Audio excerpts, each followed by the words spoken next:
ഒരു കാര്യം ഒറ്റപ്പെടുത്തിയോ? ഒരിക്കലും ഒറ്റപ്പെടുത്തിയില്ല. ഞാൻ ഒറ്റപ്പെടുത്തിയിട്ടില്ല. അല്ല, അത് മല്ലിക സുകുമാരൻ അങ്ങനെ പറയാൻ സാധ്യത എന്തായിരുന്നു? അതെന്താ എനിക്കറിയില്ല. അതൊരു അമ്മയുടെ വികാരം, അത്രേ ഉള്ളൂ. അതിന് എൻ്റെ പേരെന്തിനാണ് എടുത്തെന്നുള്ളതാണ് ഞാനിപ്പോഴും ചോദിക്കുന്നത്. ഒരിക്കലും ഒറ്റപ്പെടുത്തിയിട്ടില്ല. ഞാൻ ഒരിക്കലും, എനിക്ക് ആ കുട്ടീനെ ഇഷ്ടമാണ്. പക്ഷേ ആരെങ്കിലും ആൻറ്റി നാഷണൽ പ്രൊപ്പഗണ്ട നടത്തിയാൽ അല്ലെങ്കിൽ ആൻറ്റി ഗവൺമെൻറ് നടത്തിയാൽ ഞാനൊരു രാഷ്ട്രവാദിയാണ്, രാഷ്ട്രീയവാദിയല്ല. അപ്പോൾ അതുകൊണ്ട് ഞാൻ ഡെഫിനറ്റായിട്ടും ഒപ്പോസ് ചെയ്യും. അതുണ്ട്, ഉണ്ട്. കാരണം എന്താണെന്ന് വെച്ചാൽ നിങ്ങൾ സത്യത്തെ മറച്ചു വെച്ചു. ഗോത്ര എന്ന് പറയുന്നത് എന്താണ്? നിങ്ങൾ ആദ്യം തൊട്ടിങ്ങനെ തുടങ്ങുക. അതില്ലാതെ നിങ്ങൾ പതുക്കി വെച്ചിട്ട് മുസ്ലിങ്ങളെ പോയിട്ട് ഹിന്ദുക്കൾ കൊല്ലുന്നു എന്ന് മാത്രം കാണിച്ചു കഴിഞ്ഞാൽ ഇവിടെ മനസമാനത്ത് ജീവിക്കുകയാണ് ഹിന്ദു മുസ്ലിം. അതിൻ്റെ ഇടയിൽ നിങ്ങൾ 20 വയസ്സായിട്ടുള്ള കുട്ടികളെ തലയിൽ ഇതാണോ കയറ്റുന്നത്? നിങ്ങൾ ഇത് കയറ്റിയത് എന്താണത്? ഓ, അപ്പോൾ അവർ ഈ 20 വയസ്സായിട്ടുള്ള കുട്ടി ഗോത്ര കണ്ടിട്ടില്ല, ഗോത്ര അറിയില്ല. അവൻ കാണുന്നത് എന്താണ്?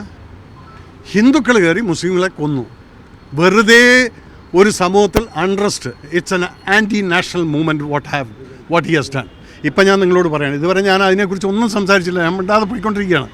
ഇന്നിപ്പോൾ എൻ്റെ മെയിൻ തിങ് എന്ന് പറഞ്ഞാൽ എൻ്റെ പാർട്ടി പ്രസിഡന്റ് ബഹുമാനപ്പെട്ട രാജീവ് ചന്ദ്രശേഖരൻ്റെ കൂടെ മുനമ്പം വരെ ഞാൻ പോകണം. അപ്പോൾ അതുകൊണ്ട് ഇനിയൊന്ന് വിടുമോ? ഇത് കഴിഞ്ഞിട്ട് ഷൈനെ ഞാൻ നിനക്ക് തന്നെ ഞാനൊരു ഇൻ്റർവ്യൂ തരാം.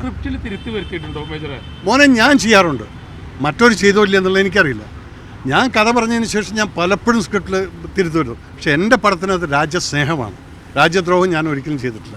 ഇന്നേ വരെ എൻ്റെ പടത്തിനകത്ത് ഏതെങ്കിലും ഒരു ജാതിക്കാരെയോ പാർട്ടിക്കാരെയോ ഞാൻ അനാവശ്യമായിട്ട് ഒന്നും പറഞ്ഞിട്ടില്ല. പിന്നെ നാളെ ആരോ ചോദിച്ചു, കീഴ്ചക്രയിൽ നിങ്ങളെല്ലാം മുസ്ലിംസിനല്ലേ വില്ലന്മാരായിട്ട് കാണിച്ചു.